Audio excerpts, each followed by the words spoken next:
they're beating the drum in the media for war with Iran, and it looks like Israel's really going to strike Iran. Does it not look that way? Well, I'm not sure, because I think that I was encouraged that Obama tried to tamp it down, and I think if Israel thinks that America, if Bush was in office, then Israel would be, we can just go ahead and America will be behind us 100%. I think it's good that Obama is kind of messaging to them, no, we're not going to be behind it. So that might prevent them from doing it. I mean, I don't expect anything will happen before the election. Oh, really? You don't think? No, because they're I think Netanyahu is crazy enough and strident enough to do something to force Obama's hand, because then if he can't be seen not protecting Israel in an election, you know what I mean? Why are we not? If we're, let's say, okay, we're going to go down that road where we say if Iran gets a nuclear weapon, they're going to use it and we have to stop them.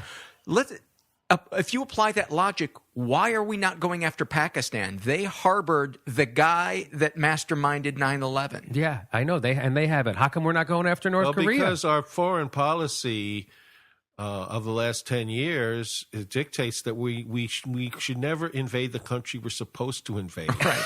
We're always supposed to have a conflict. If another country is a threat, then we find a country near it and have a war with them. That's our foreign policy. It's like the Academy Awards with the old actors. They get the award, but it's never really for the movie they should have gotten. Yeah. Right. It was for the Al Pacino's Sense of a Woman. The Color of Money with Paul Newman. Wow. Yeah, like Iraq should have got invaded in the 1992 when they went into Kuwait, but we did it for this time when they didn't deserve it. Right. For 9/11. Lifetime achievement. Because the first Gulf War was a much better picture. It really was. And I think Dustin Hoffman was in it. Yeah. So, but it's good that we're, talking about another country having weapons of mass destruction that we should go to war with, because that really worked out great the last time. Yes, it certainly does. Okay, you know what? Actually, Benjamin Netanyahu called in to talk to me about this. Really? Yeah, he had something to say.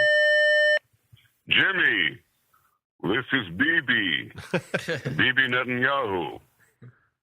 I'm having a lovely time visiting your country. I'm sure many Americans turned on the telly yesterday and wondered why their president was talking to Gene Simmons at the White House. Well, that was actually me. Mr. Obama and I were having rather tense talks about your country's commitment to military intervention against Iran. I just don't know how to get through to him. There's an old Yiddish saying, so groß die Ohren, sondern hört nicht an. Loosely translated, he has such big ears, but he doesn't listen.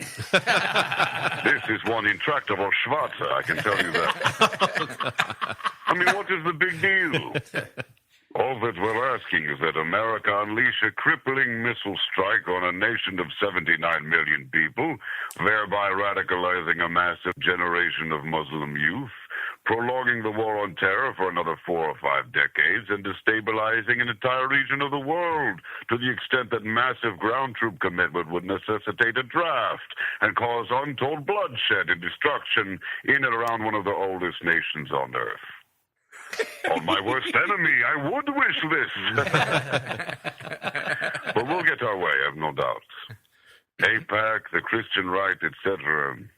Like I've said in the past, America is a thing easily moved. Not so much in Israel. You wouldn't be able to tell from the media here, but there is this annoying debate there about what sort of role we should play, what sort of relationships we should have with our neighbors. And, get this, many Israelis are opposed to preemptive war against Iran. Ha! And I am much less popular at home with those people than I am up on that AIPAC stage here.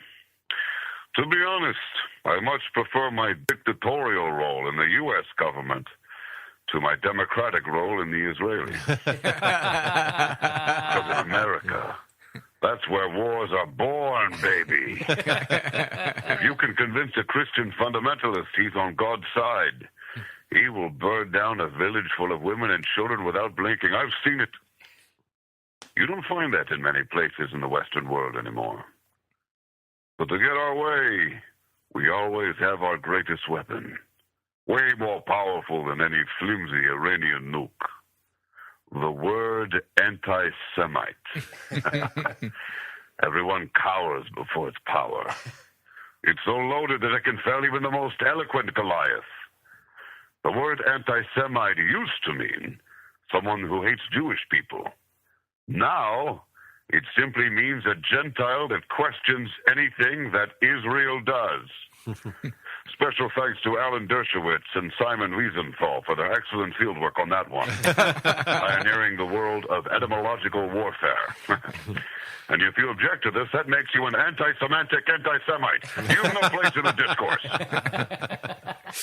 So unless you want to be labeled an anti-Semite, I strongly suggest you get out of our way and simply hand over your foreign policy to AIPAC and myself.